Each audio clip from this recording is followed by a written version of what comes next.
Hey there, guys. Welcome to Wednesday's live stream, as always. So, as far as any announcements that I have today, the only thing I want to mention is I have pretty much ended the sign up for the 14-day online fitness challenge.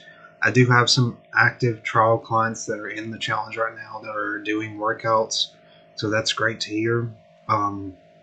And if you have missed out on this, of course, I will be having future 14-day trials, as well as possibly a discount on my program in the near future. So there's always other opportunities, and I'll be sure to share those with you guys as they come up.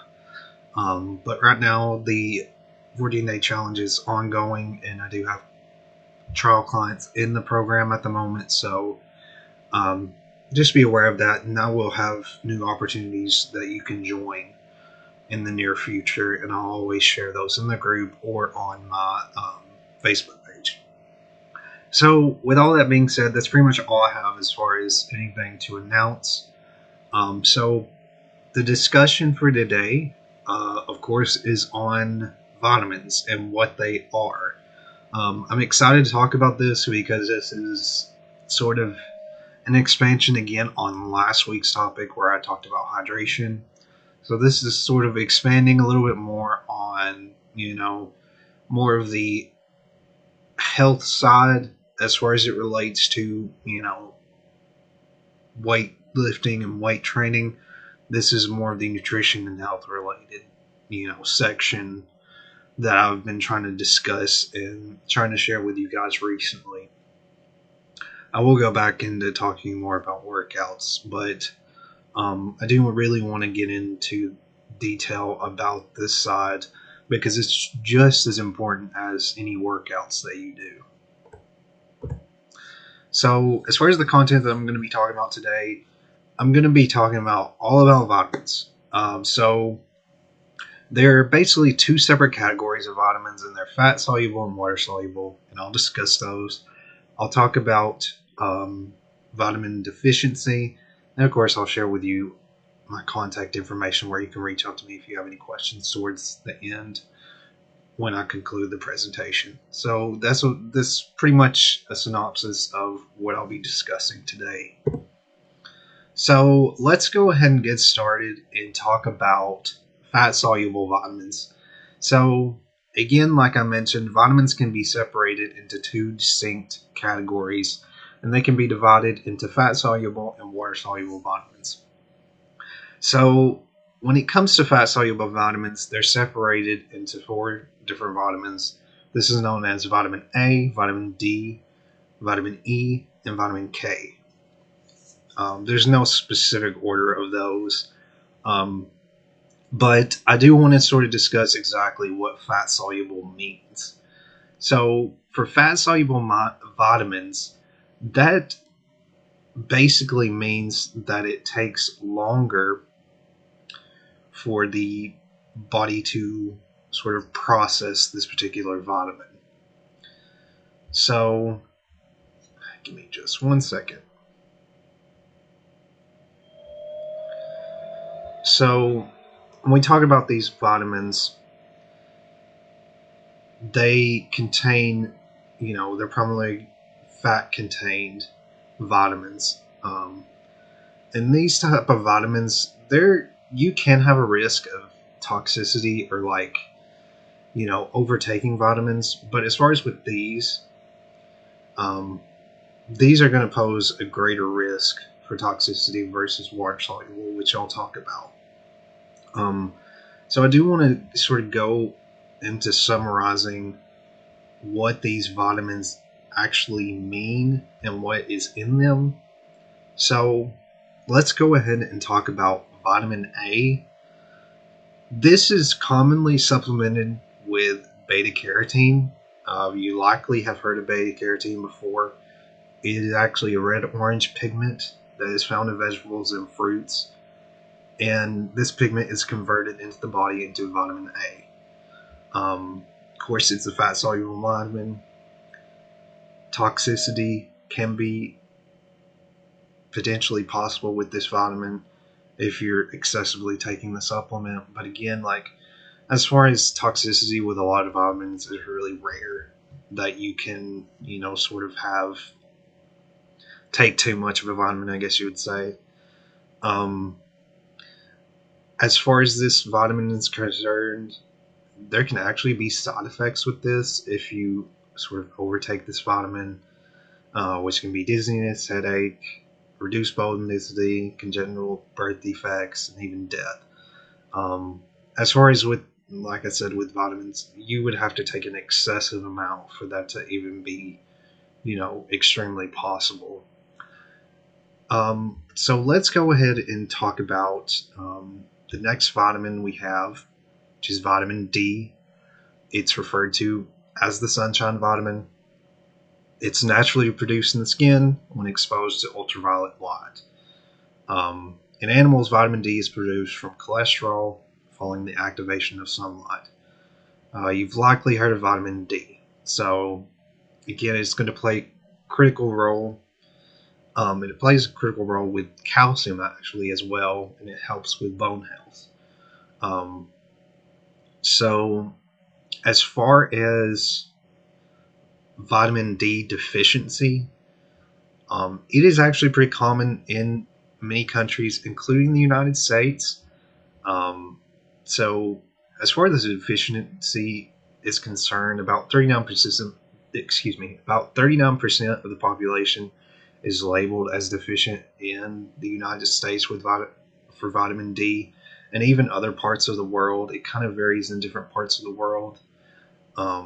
So, anybody who has a vitamin D deficiency often includes those who are lactose intolerant, who have dairy allergies, irritable bowel syndrome, anything like that, are people. If you have a vitamin D deficiency, you're likely in that category or that group of people who is either lactose intolerant, has those dairy allergies, anything of that sort. So that's pretty much basically summing up vitamin D. Another thing I want to mention about vitamin D is that inadequate, which is having a deficiency in it, can actually produce weak bones and increase the risk of bone fracture and osteoporosis. So having a deficiency in vitamin D, that are some of the effects of it. So let's go ahead and move into vitamin E. So vitamin E is best known for being an antioxidant, and it actually helps reduce inflammation. So it can also help with reducing the risk of heart disease as well as cancer. Vitamin E deficiency is rare, but as far as low vitamin E intake, it occurs mostly in people who have digestive diseases. So, as far as the symptoms when it comes to vitamin E, they can be skeletal myopathy, different immune function problems. As far as having any health effects with consuming vitamin E from food, that's not very common, and there's not really any adverse effects with that. And supplementing vitamin E in high doses has been observed to cause excessive bleeding. So there can be some side effects with vitamin E if you're, pretty much overdosing or taking too much of that particular vitamin. So let's go ahead and talk about vitamin K. This is suggested to be supplemented with vitamin D, actually, and calcium for bone health. So in general, vitamin D helps deposit calcium in bones, and vitamin K helps to increase that bone protein content and improve the strength, which also just increases that risk of fracture. So vitamin K kind of sort of works together with vitamin D, I guess, to put it in simpler terms. Vitamin K deficiency are very rare, and they tend to only occur in infants. So vitamin K is actually not known to produce any toxicities, but it does have negative interactions with anticoagulant drugs, which can cause excessive bleeding, as well as, like I mentioned previously. So that's a little bit about fat-soluble vitamins. these are the only four as far as it's concerned with fat soluble. Again, that's vitamin A, vitamin E, vitamin D, and vitamin K. So I went ahead again, but let's go ahead and summarize these. I always get ahead sometimes. So vitamin A, the benefits of vitamin A include vision, epithelial regeneration, immune function, as well as growth. So the food sources where vitamin A is found are in egg yolks, orange, and muddy green vegetables that include carrots, pumpkins, sweet potatoes, squash, and apricots. Vitamin D, it plays a critical role along with calcium as well as bone health, like I just mentioned. Vitamin D deficiency is common in most countries. In the United States, it's around 39% of the population that are deficient in vitamin D.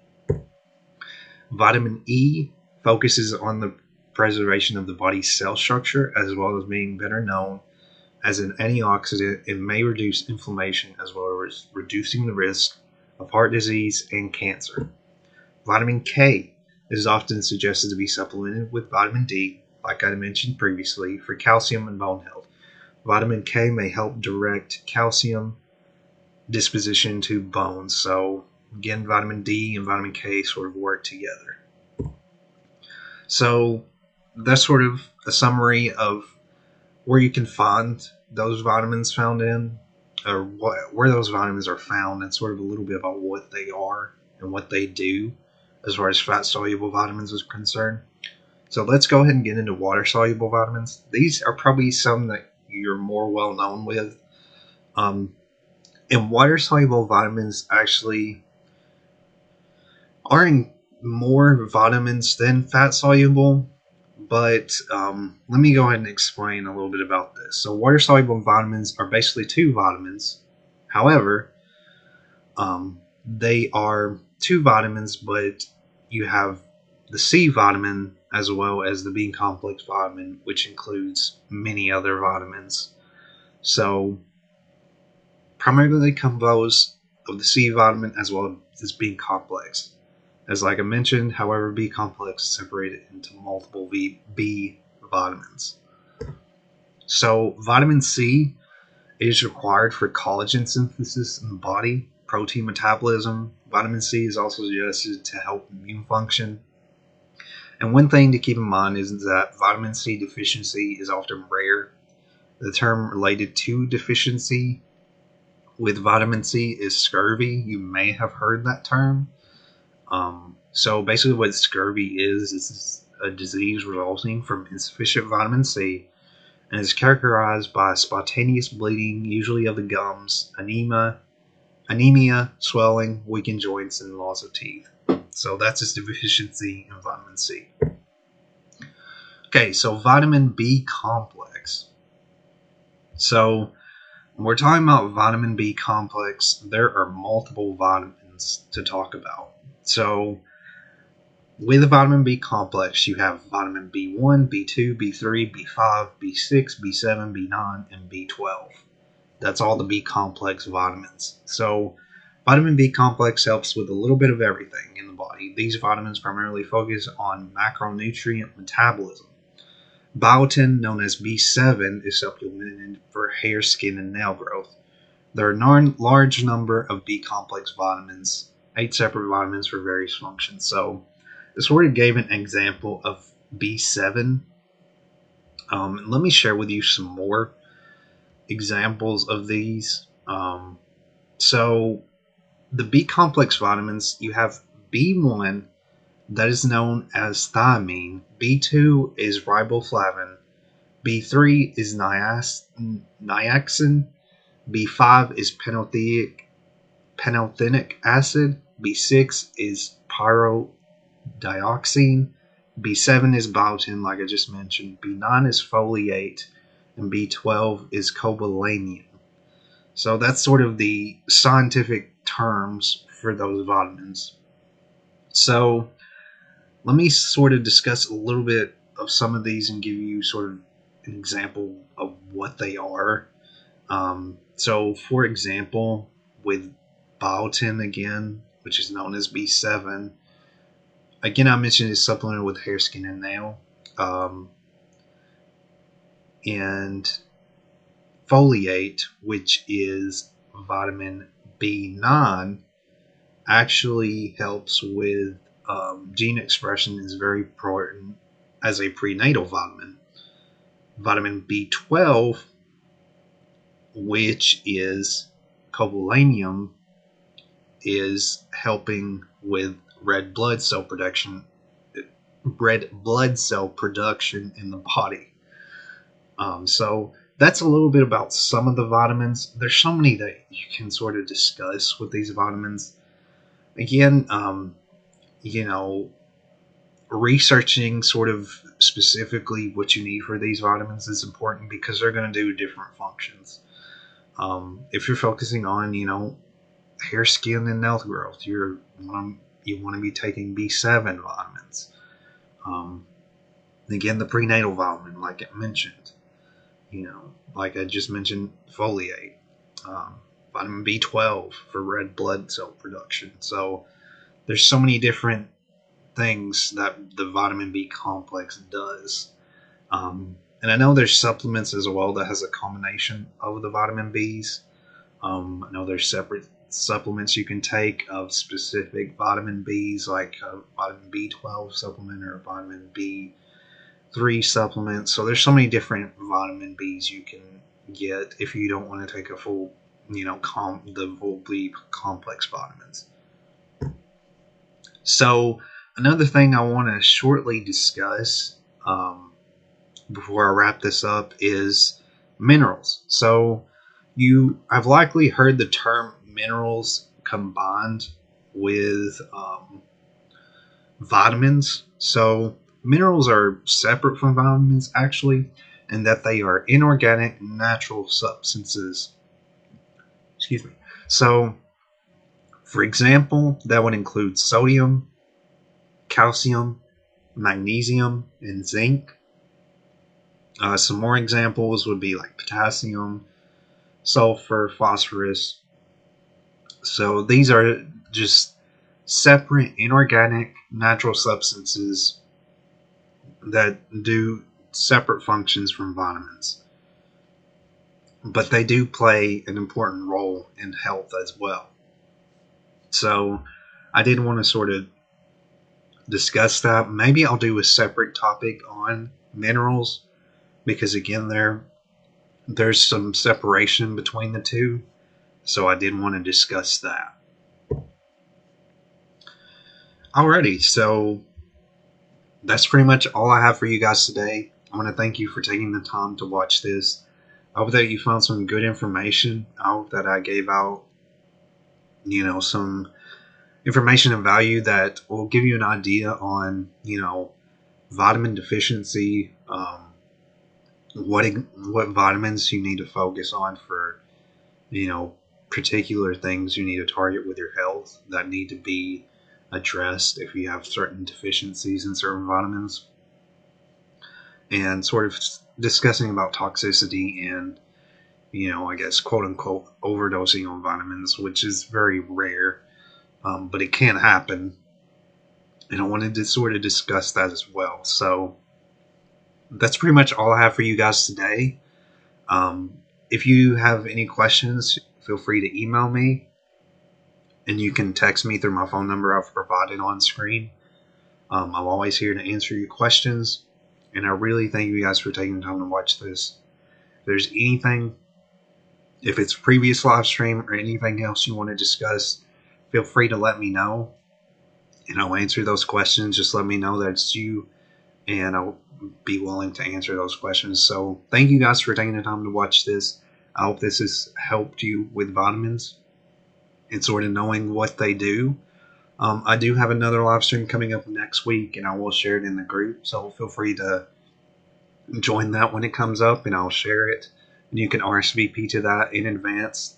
So thank you guys for watching, and I will see you guys in the next live stream.